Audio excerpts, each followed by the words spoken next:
معزز سامعین کرام معزز طلبہ السلام علیکم ورحمۃ اللہ وبرکاتہ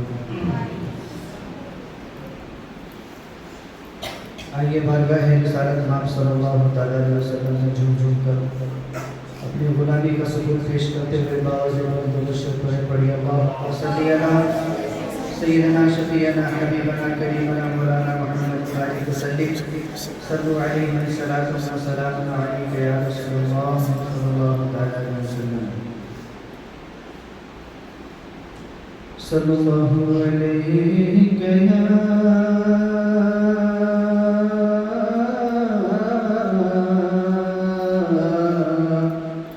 صلی اللہ علیک یا رسول اللہ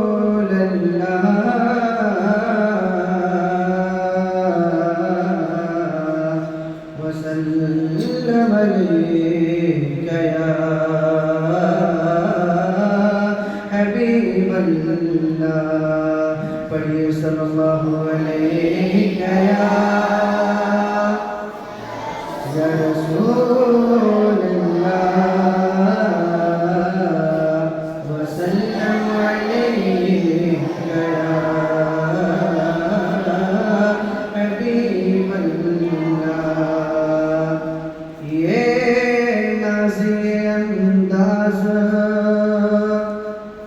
یہ نازِ انداز ہمارے نہیں ہوتے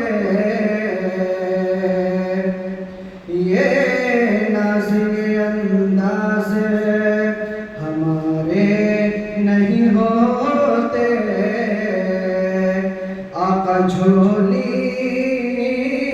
میں اگر ٹکڑے تمہارے نہیں ہوتے آقا جھولی میں اگر ٹکڑے تمہارے نہیں ہوتے اور بے داموں ہی بک جاؤں بے داموں ہی بک جاؤں بازار نبی میں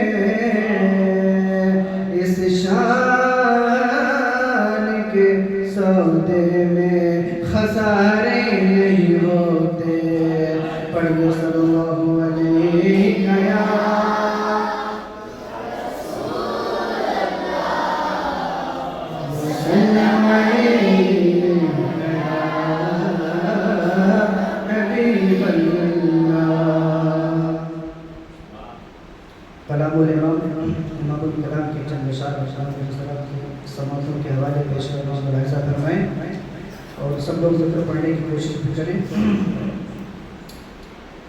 آپ اول بھی ہیں آپ ہیں آخری، آپ اول بھی ہیں آپ ہیں آخری، آپ اول بھی ہیں آپ ہیں آخری، آپ کے واسطے لوٹی ہے موت بھی، آپ کے واسطے لوٹی ہے موت بھی.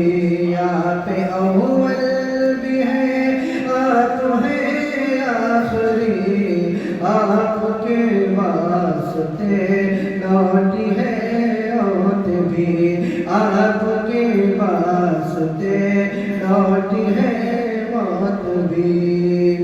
آپ اول بھی ہیں آپ ہیں آخری، آپ کے واسطے لوٹی ہے موت بھی، آپ کے واسطے لوٹی ہے موت بھی. سب سے اولا وہ اعلیٰ ہمارا نبی، سب سے اولا وہ اعلیٰ ہمارا نبی، دونوں عالم کا دولہا ہمارا نبی، دونوں عالم کا دولہا ہمارا نبی. سب سے اولا وہ اعلیٰ ہمارا نبی، دونوں عالم کا دولہا ہمارا نبی. اور جن کی صدمے میں پلتی ہے یہ کائنات، جن کی صدمے میں پلتی ہے یہ کائنات، خلد میں جائیں گے ہم سبھی ان کے ساتھ، خلد میں جائیں گے ہم سبھی ان کے ساتھ. جن کے طلبوں کا دھون ہے آب حیات، جن کے طلبوں کا دھون ہے آب حیات، ہے وہ جان مسیحا ہمارا نبی، ہے وہ جان مسیحا ہمارا نبی. سب سے اولا وہ اعلیٰ ہمارا نبی، دونوں عالم کا دولہا ہمارا نبی، دونوں عالم کا دولہا ہمارا نبی. اور چھوڑ کر ان کی روزے کو نہ جائیے،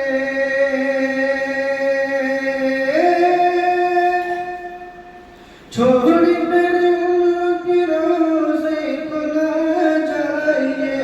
صدقے پنجتن ہر گھڑی کھائیے، صدقے پنجتن ہر گھڑی کھائیے. کون دیتا ہے دینے کو منہ چاہیے، کون دیتا ہے دینے کو منہ چاہیے. دینے والا ہے سچا ہمارا نبی، دینے والا ہے سچا ہمارا نبی. سب سے اولا ہمارا نبی، دونوں عالم کا دولہا ہمارا نبی، دونوں عالم کا دولہا ہمارا نبی، دونوں عالم کا دولہا ہمارا نبی.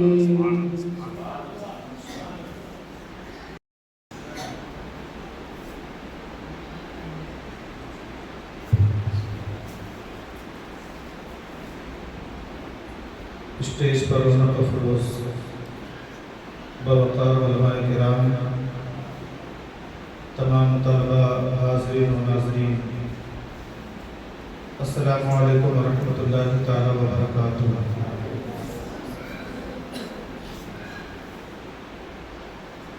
الحمدللہ ولی والصلاة والسلام علی حبیبہ وعلی آلہ واصحابہ المتعاقبین بآدابہ اجمعین، اما بعد۔ اعوذ باللہ من الشیطان الرجیم، بسم اللہ الرحمن الرحیم۔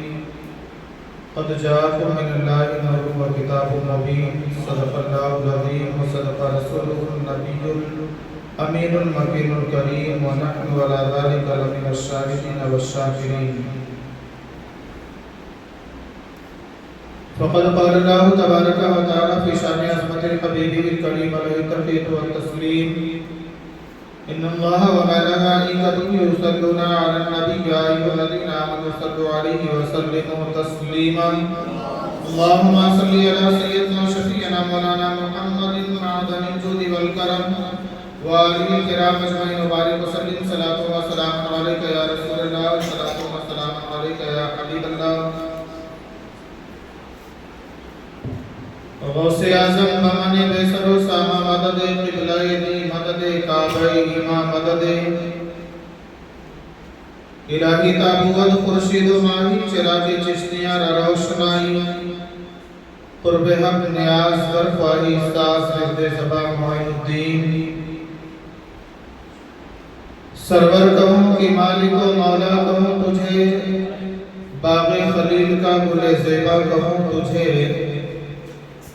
تیرے وصف عیب تناہی سے میں بری حیران ہوں میرے شاہ، میں کیا کیا کہوں تجھے، لیکن رضا نے ختم سخن اس پہ کر دیا، خالق کا بندہ خلق کا آقا کہوں تجھے، اور فراز عرش کی عظمت سلام کرتی ہے، نبی کے شہر کو جنت سلام کرتی ہے۔ نبی پاک پر جو درود پڑھتے ہیں ان کو خدائے پاک کی رحمت سلام کرتی ہے۔ آئیے بار پھر اپنی عزت و احترام کے ساتھ بارگاہ رسالت والے رسالت میں حدیث درود پیش کر لیں۔ پڑھیے بابا سے بلند اللہم صلی علی سیدنا شفیعنا مولانا محمد طب القلوب ودوائیہا وعافیت الابدان وشفائیہا ونور الابصار وضیائیہا وآلہ واصحابہ دائما ابدا سرمدا۔ صلاۃ و سلام علیک یا رسول اللہ، صلاۃ و سلام علیک یا حبیب اللہ۔ آج ہمارا 1500 سالہ جشن میلاد مصطفیٰ صلی اللہ علیہ وسلم منانے کے لیے شہر دھارواڑ کا ایک عظیم ادارہ دارالعلوم حضرت ہاشم پیر میں ہم اور آپ جمع ہوئے ہیں، اساتذہ، طلبہ اور دیگر سامعین کے ساتھ۔ اللہ رب العزت اس محفل کو، اس نشست کو، اس کہنے سننے کو اپنی بارگاہ میں قبول فرمائے اور آخرت میں ہم سب کے لیے نجات و مغفرت کا ذریعہ بنائے۔ ہمارا اس پیغمبر اعظم، اس پیغمبر صحرا نشین کی جشن ولادت منانے کے لیے جمع ہوئے ہیں، جس نبی کو اللہ رب العزت نے خاتم النبیین بنا کر کے اس دنیا میں بھیجا، اور عظیم المرتبہ نبی کو اس دنیا میں بھیجنے کے بعد نبوت پر مہر لگا دی کہ اب اس کے بعد کوئی نبی نہیں آئے گا، بلکہ امت مسلمہ میں سے علماء، اہل علم، مجدد آ کر کے دین کا وہ کام کریں گے جو ہمارے نبی کے آنے کے پہلے انبیاء کرام کیا کرتے تھے۔ ہم اور آپ قابل مبارکباد ہیں، یہاں طلبہ بیٹھے ہیں، میں کوئی لمبی چوڑی تقریر نہیں کروں گا، کوشش کروں گا کہ سرکار کی ولادت کے تعلق سے کچھ باتیں آپ تک پہنچاؤں اور آپ اپنے ذہن میں وہ چیز رکھیں۔ اکثر یہ پوچھا جاتا ہے طلبہ سے کہ آپ مدرسے میں پڑھتے ہو، نبی کے تعلق سے آپ کو کیا معلوم ہے؟ تو میں کوشش کروں گا، میں مبارکباد دیتا ہوں آپ سب کو کہ آپ انبیاء کے وارث بن رہے ہیں۔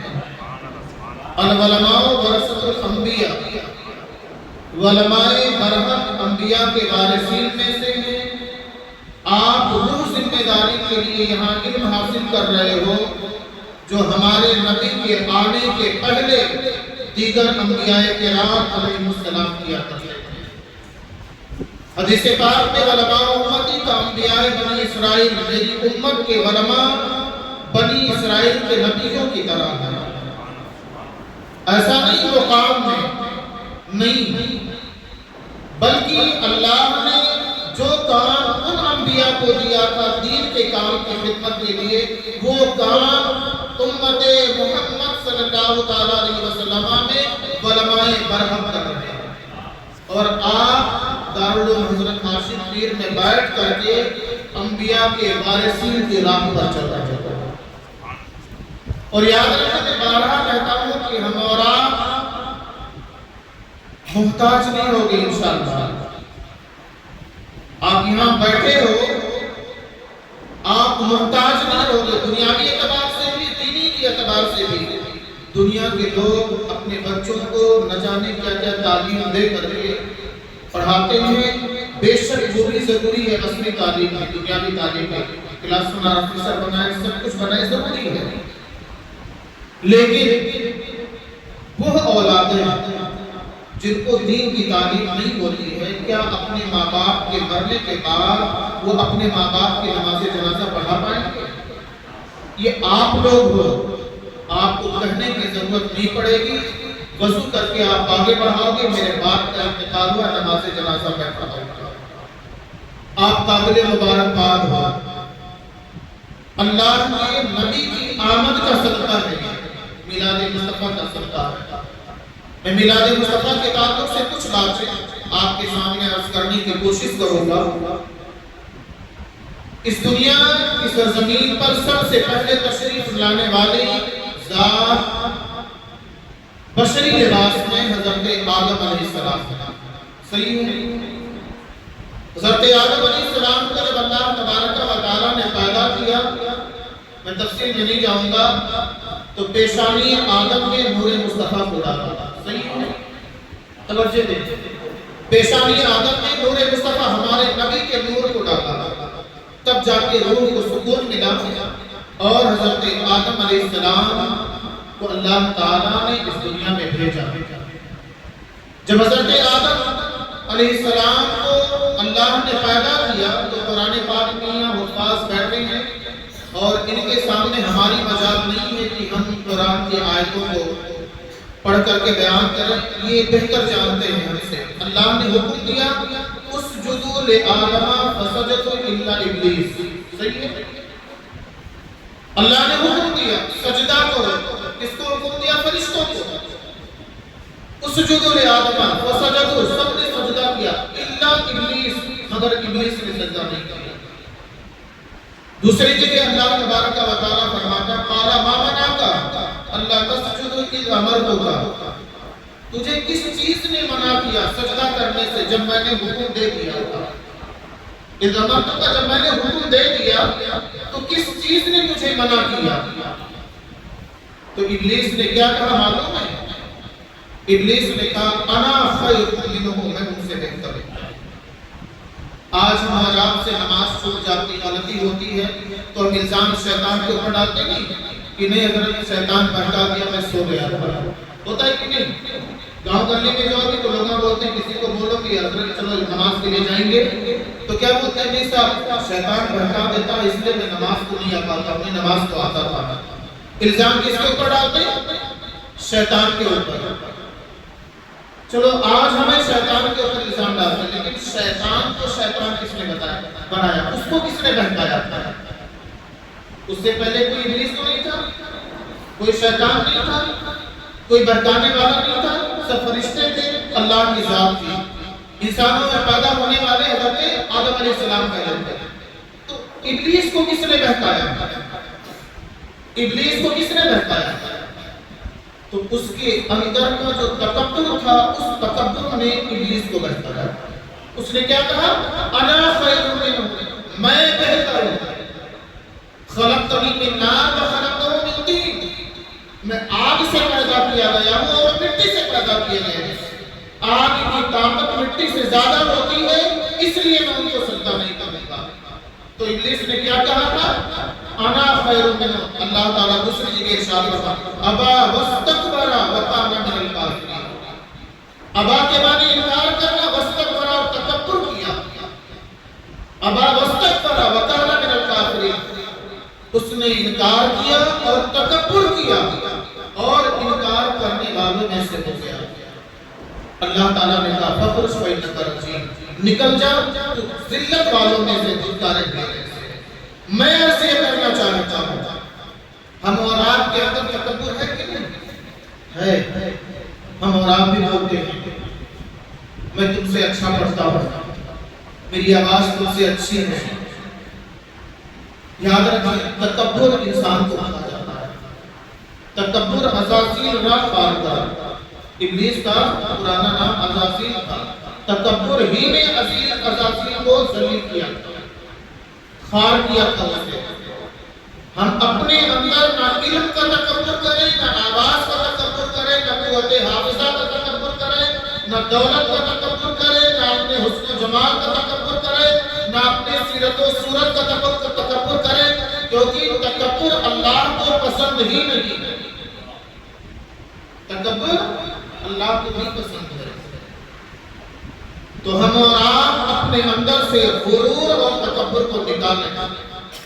میرے ابا تم سے زیادہ، تمہارے ابا سے زیادہ کماتے ہیں۔ دولت یہ آنے اور جانے والی ہے، دولت ٹکنے والی نہیں ہے۔ یاد رکھیں یہ حسن و جمال جو ہمارے چہرے پر حسن ہے، اللہ نے جتنی خوبصورتی دی ہے، اگر اعمال اچھے رہے تو قبر میں یہ بچے رکھیں گے، اعمال اچھے نہیں رہے تو کیڑوں کی خوراک بن جائیں گے۔ صحیح کی غلط بولا؟ سب نے مر کے قبر میں جانا ہے کہ نہیں جانا ہے؟ جانا ہے نہیں؟ سب نے جانا ہے قبر میں۔ اللہ کے نبی کے آنے کا مقصد یہ تھا کہ لوگوں کو اللہ کی طرف بلایا جائے، اللہ کی طرف بلایا جائے۔ اللہ نے حکم دیا تھا سجدہ کرو، ابلیس نے صرف تکبر کیا، اللہ نے نکال دیا تیرے سجدے کی ضرورت نہیں، تیری عبادت کی ضرورت نہیں، تیرے کسی چیز کی ضرورت نہیں، نکل جا تو یہاں سے۔ اللہ کسی کا محتاج نہیں۔ تو پہلی بات ہم اور آپ اپنے اندر تکبر نہ رکھیں۔ تکبر نہ رکھنا بولتے نہیں، جس جھاڑ میں زیادہ پھل ہوتا ہے وہ جھاڑ نیچے ہوتا ہے، اور جس جھاڑ میں پھل کم ہوتے ہیں اس کی ٹہنی اوپر کی طرف ہوتی ہے۔ تو جس کے اعمال جتنا زیادہ بہتر ہوتے ہیں وہ اتنا جھکا ہوا ہوتا ہے۔ بڑے بڑے علماء کو دیکھیں، اکابرین علماء کو دیکھیں، وہ کبھی تکبر کا اظہار نہیں کرتے۔ یہ تو ہم لوگ ہیں، چھوٹے موٹے لوگ ہیں، جو تھوڑی سی دو چار باتیں سیکھ لیتے ہیں اور اپنے تکبر کو لے کر کے گھومتے رہتے ہیں۔ تکبر خدا رکھا بھی نہ کرے۔ آپ ایک عظیم ذمہ دار ادارے میں تعلیم حاصل کر رہے ہیں، جو کئی برسوں سے آج دین کی خدمت میں لگا ہوا ہے۔ دارالعلوم حضرت عاشق پیر کئی حافظ کو نکاح سے پیدا کر کے آج وہ کہیں مسجد کے امام ہیں، تراویح بھی ماشاءاللہ پڑھاتے ہیں اور دین کے کام میں لگے ہوئے ہیں۔ مجھے امید ہے کہ آپ حضرات بھی اسی کام میں لگے ہوئے ہیں انشاءاللہ۔ یاد رکھنا زندگی میں بھروسہ اللہ پر رکھنا، اللہ سے اپنا ناطہ کبھی کمزور مت کرنا، توڑنا تو دور کی بات ہے، اللہ سے اپنا ناطہ کبھی کمزور ہی مت کرنا۔ اگر اپنے اللہ سے ناطہ مضبوط رکھو گے تو ہمیشہ تم عزت کی نگاہ سے دیکھے جاؤ۔ یاد رکھنا یہ مت سمجھنا کہ مدرسے میں پڑھ رہے ہیں، مدرسے میں پڑھ کر کے ہم کیا کریں گے۔ آپ کچھ نہیں کر سکتے ہو اللہ کو راضی کر سکتے ہو۔ صحیح ہے، ہم بھی مدرسے میں پڑھے، ایسی بات نہیں ہے۔ ہم یونیورسٹی کالج کے بعد میں گئے، بہت بعد میں، یونیورسٹی بہت بعد میں گئے، پہلے مدرسے نہیں ہم سیکھا۔ آگے بڑھتے ہیں، توجہ دیں، طلباء یہاں کچھ بڑے بھی ہیں اور چند پاروں کے حافظ بھی ہیں، کچھ مکمل بھی حافظ ہیں اور کچھ کے قریب الختم ہیں۔ آپ توجہ دیں، اس چیز کو اپنے ذہن میں بسائیں۔ آج ہم سے جو سوالات کیے جاتے ہیں کہ نبی کی عصمت کے بارے میں، اس زمین پر سب سے پہلا نکاح حضرت آدم کا ہوا، صحیح ہے؟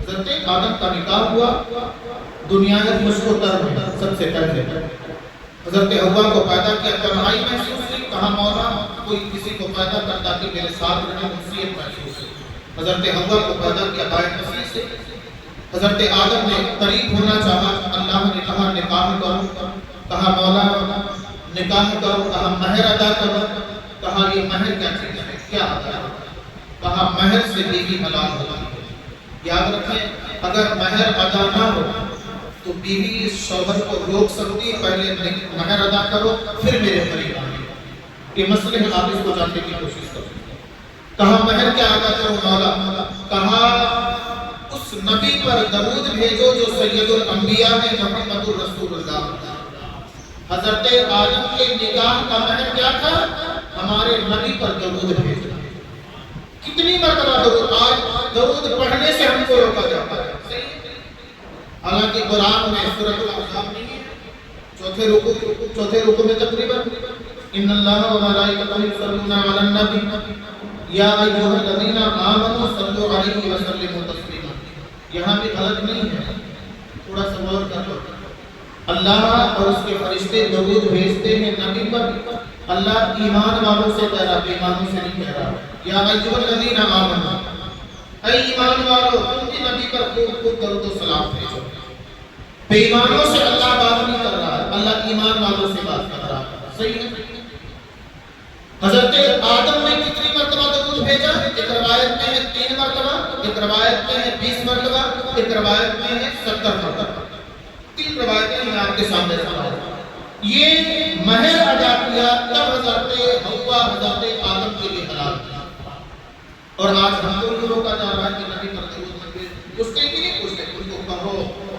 حضرت آدم کا جب نکاح ہوا تھا تو انہوں نے مہر پیسے سے ادا نہیں کیا تھا نبی پر درود بھیج کر کے مہر کو ادا کیا یہ اپنے ذہن میں آپ رکھو اللہ کے نبی فرماتے ہیں کہ میرا نور پاک رشتوں سے ہوتا ہوا حضرت عبداللہ تک آیا